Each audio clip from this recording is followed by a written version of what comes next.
Hello विद्यार्थी मित्रांनो, मी Shaikh Ayub sir easy learn with Ayub या माझ्या यूट्यूब चॅनलवर आपले हार्दिक स्वागत करतो. आजच्या व्हिडिओमध्ये आपण पाहणार आहोत मराठी सुलभ भारती इयत्ता 7वीची तिसरी कविता माझ्या अंगणात. ही कविता लिहिलेली आहे ज्ञानेश्वर कोळी यांनी. सर्वात अगोदर आपण कवितेची प्रस्तावना पाहूया. शेतकरी शेतात रात्रंदिवस काम करतो. जेव्हा त्यांच्या शेतात खूप धान्य पिकते तेव्हा त्याला खूप आनंद होतो. प्रस्तुत कवितेतून शेतकऱ्याच्या मनातील विविध भावना व त्या भावनांचे वर्णन कवीने या कवितेतून केले आहे. आता आपण कवितेचे वाचन करूया. कविता पहा. माझ्या अंगणात गहू शाळवाच मोती काळ्या रानात सांडलं आणि माझ्या अंगणात लख चांदणं पडलं. काळ्या शार मातीतून मोती पवळ्याची रास अंगणात माझ्या डुले रान मेव्याची मिजास. दिला घेतला वाढतो रानातला रानमेवा तुम्ही आम्ही सारे जण गुण्या गोविंदानं खावा. जीव दमतो शिंतो घास भरवते माय घरामंदी घरट्यात जशी दुधातली साय. अंगणात आज माझ्या दान टिपती पाखर दूर उडून या जाता आसू येती गालावर. तर आपण कवितेला सुरुवात करूया. तर पहिल्या 2 ओळींचा अर्थ आपण पाहूया. गहू शाळवाचं मोती काळ्या रानात सांडलं आणि माझ्या अंगणात लख चांदणं पडलं. कवी इथं म्हणत आहे की माझ्या काळ्या रानात शेतात गहू व ज्वारी सांडली जणू मोती सांडले आणि ज्याप्रमाणे रात्रीला चांदणे चमकतात आणि त्यामुळे माझ्या अंगणात लख प्रकाश पडला त्याचप्रमाणे ते गहू व ज्वारी लखलख चमकत आहे.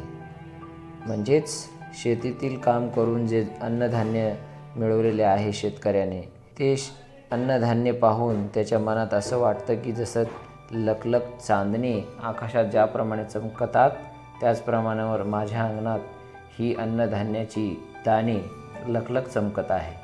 यानी कवि यहाँ कहना चाहता है कि जो उसने अनाज कमाया है खेती से लाया है वो तारों की तरह चमक रहा है. जिस तरह तारे आसमान में चमकते हैं उसी तरह ज़मीन पर उसने जो लाए बीज है गेहूँ और ज्वारी के वो चमक रहे हैं. पुढच्या ओळी पहा. काळ्या शार मातीतून मोती पवळ्याची रास अंगणात माझ्या डुले रान मेव्याची मिजास.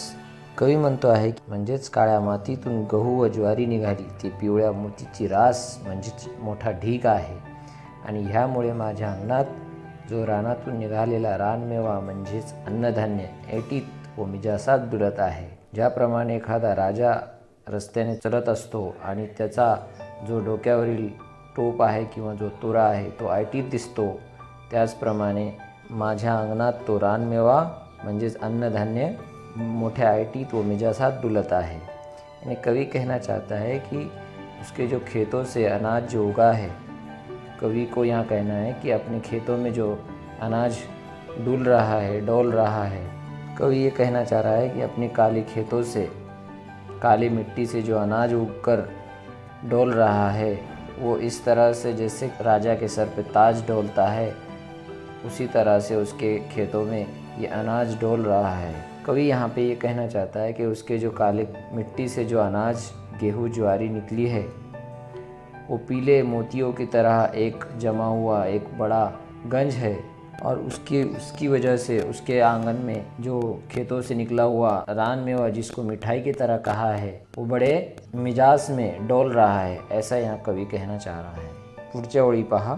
दिला घेतला वाढतो रानातला रानमेवा तुम्ही आम्ही सारे जण गुण्या गोविंदाने खावा. कवी म्हणतो की रानातून म्हणजे काळ्या मातीतून गहू व ज्वारी किंवा कोणतेही अन्नधान्य गरजूंना गरीब आप्तेष्टांना म्हणजे नातेवाईकांना दिला घेतल्याने वाढतो तसेच प्रेम व आपलेपणाही वाढतो आणि जो मिळालेला रानमेवा तुम्ही आम्ही आपण सर्वांनी मिळून मिसळून तसेच गुण्या गोविंदाने म्हणजेच आनंदाने खावा अशी कवि इथे भावना इच्छा है. यानी कवि ये कहना चाहता है कि उसके जो खेतों से निकला हुआ अनाज है वो गरीबों को जो ज़रूरतमंद है उनको देने के बाद या लेने के बाद बढ़ता है, उसमें बरकतें आती है, उसमें बढ़ोतरी होती है. ये कवि यहाँ कहना चाहता है और उसी के कारण उसके बाद जब लेन देन करोगे तो उसमें बढ़ोतरी होगी और उससे जो आनंद मिलेगा वो अप्रतिम होगा।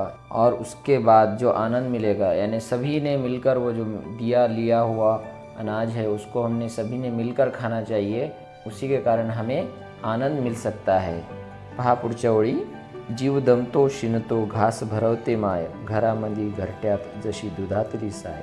शेतीतील कष्टाच्या कामाने जीव खूप दमतो, थकतो आणि थकल्यावर दमल्यावर आई जेवणाचा घास बनवते व ती खायला देते। आणि हे घरात तसेच पक्ष्यांच्या घरट्यातही घडते। त्याचप्रमाणे ज्याप्रमाणे दुधावरची साय मलाई असते। यानी कवि ये कहना चाहता है कि खेती में काम करने के बाद इंसान बहुत ज़्यादा थक जाता है, उसे बहुत ज़्यादा थकावट आती है और उसके लिए उसकी माँ खाना बनाती है, उसे खाना खिलाती है। इसी तरह यह हर घर में होता है, यहाँ तक के परिंदों के घरों में भी ये होता है। जैसे घरों में दूध पे जो मलाई बनती है उसी तरह माँ हमें महसूस होती है। पुढच्या ओळी पहा, अंगणात आज माझ्या दान टिपती पाखरं, दूर उडून या जाता आसू येती गालावर। कवी म्हणतो की माझ्या अंगणात सांडलेल्या मोतीला म्हणजेच अन्नाचे दाणे, कवी म्हणतो की माझ्या अंगणात सांडलेल्या मोतीला म्हणजेच अन्नाचे दाणे पक्षी टिपतात, आनंदाने जीवन जगतात आणि मी सुद्धा जगतो। परंतु हा आनंद फार काळ टिकत नाही, कारण पक्षी उडून गेल्यावर माझ्या डोळ्यात अश्रू येतात, तो आनंद जातो, त्यामुळे माझे मन लागत नहीं। यानी कवि ये कहना चाहता है कि जो आंगन में गिरे हुए अनाज के बीज है उसे परिंदे पक्षी खाते हैं और उसकी वजह से उन्हें आनंद मिलता है, उन्हीं के साथ मुझे भी आनंद मिलता है। किंतु वो जब उड़कर जाते हैं मेरे आँखों में आंसू आ जाते हैं और मेरा दिल नहीं लगता, ये यहाँ पे कवि कहना चाहता है। आता आपण शब्दार्थ पाहूया। शब्दार्थ, शाळवाचं मोती, ज्वारीचे दाणे, पवळ्या म्हणजेच पिवळ्या, रास, ढीग, मिजास, तोरा, रानमेवा, रानात पिकणारी फळे, गुण्यागोविंदाने, आनंदाने, शिणणे, दमणे, थकणे, साय, मलाई, घरटे, पक्ष्यांचे घर किंवा खोपा, आसू, डोळ्यातील पाणी, अश्रू, पाखरू, पक्षी। मला आशा आहे की आपल्याला ही कविता चांगल्या प्रकारे समजली असेल।